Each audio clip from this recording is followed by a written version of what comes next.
Ever heard of The Being? No, not some philosophy TikTok trend. It's actually this wild 1983 American horror flick that mashes up old-school sci-fi monster vibes with eco-disaster themes. First-time director Jackie Kong pulled it together on a shoestring budget, and it's got all the ingredients: radioactive sludge, corrupt politicians, a small-town detective out of his depth, and a nasty mutant terrorizing potato farm country in Idaho. Clocking in at just 82 minutes, it's classic early 80s creature feature stuff. Born in the shadow of Alien, but not shy about being cheesy and gory, with plenty of rubbery special effects and moments so over the top they're hilarious. Critics hated it, audiences ignored it, but somehow The Being managed to find a second life among fans of so bad it's good horror. Here's what goes down. Pottsville, Idaho, famous for potatoes apparently, is dealing with a string of gnarly disappearances. Turns out toxic waste dumped at a nearby nuclear site, yeah, the 80s really loved an anti-pollution speech, has mutated a local teen, Michael Smith, into a hideous, light-sensitive monster with a major attitude problem. Cue a body count, some gross green slime, and a mayor way more worried about bad press than public safety. Then you've got Garson Jones, this chemical engineer the mayor brings in to smooth things over and lecture about the real threats, like smut for comic effect. Detective Mortimer Lutz is our bumbling hero, more likely to trip over his own feet than stop a monster, but hey, he gives it his best. Together, Lutz and Jones try to take down the beast in a finale filled with shotguns, poison gas, and even an axe. Though not everyone makes it out alive. And just when you think it's over, you get a classic horror teaser, another mutation, ready to cause more chaos. One of the best things about The Being is its truly oddball cast. You've got Oscar winners and TV legends all slumming it. Martin Landau, milking every scene.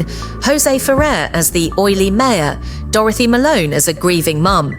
And randomly, comedy star Ruth Buzzi popping in for a laugh. The star, though, is producer-turned-actor Bill Osco, playing Detective Lutz and getting roasted by critics for his, unique acting skills. Jackie Kong had basically zero experience when she pitched this, but her ambitious storyboards convinced her husband, Osco, to bankroll the movie. They landed Landau after Kong crashed his acting workshop, which is pretty epic.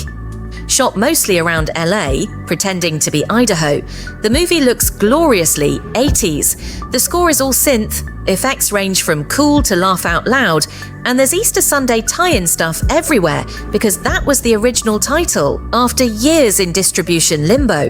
The Being finally saw the light of day in late 1983, getting scattered showings around the country and later popping up on home video, where it found the cult crowd and those weird mutant monsters DVD bundles. No fancy Blu-ray yet, but if you hunt around, you can stream it on Plex or YouTube. Don't mind the sketchy transfers, it adds to the charm. So how did critics feel? Pretty savage, honestly. Most reviews called it low-grade trash, panned the effects, and seemed baffled that Oscar winners ended up in this mess. But some folks, especially the late-night horror hounds, love it for exactly those reasons. Goofy kills, cheap thrills, and weird subplots, the mayor's anti-porn obsession priceless. Over time, The Being slid into VHS legend as radioactive monster schlock, showing up in horror podcasts and Twitter threads from folks who love their horror a little messy. If you're curious, here are some fun facts. It was shot as Easter Sunday, then renamed after its original distribution fell through. The creature hates light, gets a gruesome warehouse showdown, and Ruth Buzzi's comedy totally clashes with the gore. There's even a subplot about a massage parlor and random narration that probably didn't need to be there.